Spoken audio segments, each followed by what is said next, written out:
Guys, welcome to my mini blog. তোমাদের আগের দিনের ব্লগে বলেছিলাম যে আজকে আমার ভাইয়ের বার্থডের খাওয়া দাওয়া, সেই জন্য সকাল সকাল মাসিরা চলে এসেছে আর রান্নার তোড়জোড় শুরু হয়ে গেছে। এখন সকালে রান্না হয়েছে লুচি আর ঘুগনি, তো এখন সবাই মিলে খেয়ে নিল, আমিও খেয়ে নিলাম। তারপরে দেখতে দেখতে মামা মামি সবাই চলে এসেছে। এখন মামাই বানাবে হচ্ছে বিরিয়ানিটা। তো এদিকে মা পেঁয়াজ কেটে নিচ্ছে, ওদিকে মামি বসে বসে কটকটি খাচ্ছে, আর ভাই দেখি কেকটাও নিয়ে চলে এসেছে। আর মামা এসেই বিরিয়ানির সমস্ত কিছু জোগাড় করে নিচ্ছে। আর ওদিকে দেখতে পাচ্ছ এখন এদিকে মাংসটা ম্যারিনেট করা হয়ে গেছে, আলু ভাজা হয়ে গেছে, এখন মামা মাংসর মশলা কষাচ্ছে। আমিও স্নান করে নিলাম, স্নান করে এসে দেখি চিকেনটা রান্না হয়ে গেছে। ওইদিকে আমি স্যালাডগুলো কেটে নিলাম, আমার বর বানিয়ে নিচ্ছে হচ্ছে রায়তা। আর ওদিকে মাসি ময়দা মাখছে, এদিকে ডিম সেদ্ধ হয়ে গেছে, ডিমগুলো ছাড়িয়ে রেখে দিলাম। আর এখন মামা বিরিয়ানিটা রেডি করছে আর কি, দমে বসাবে বলে, তো জন্য বিরিয়ানিটা রেডি করে দমে বসিয়ে দিল।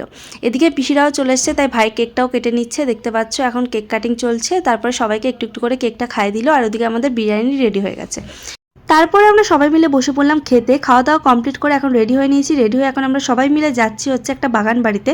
বাগান বাড়ি বলতে এখানে একটা বাড়িতে অনেক রকম ফুল চাষ হয়, তো সেটাই দেখতে যাচ্ছি। তো এদিকে সর্ষে ক্ষেত পড়লো, সেটাও তোমাদের দেখিয়ে দিলাম। আর এদিকে দেখতে পাচ্ছ কত গাঁদা আর চন্দ্রমল্লিকা ফুল চাষ করেছে, তো সেখানে আমি একটুখানি ঢং করে নিলাম। তারপরে চলে গেলাম বাড়িতে গিয়ে সবাই মিলে বসে একটু আড্ডা দিচ্ছিলাম। সন্ধ্যাবেলা মা চলে গেল রাতের খাবার বানাতে, আর তারপরে রাতে খেয়ে দিয়ে শুয়ে পড়লাম। তো আজকের মিনি ব্লগটা এটুকুই। এরকম মিনি ব্লগ দেখতে হলে আমার চ্যানেলটাকে সাবস্ক্রাইব করো। তো চলো, টাটা।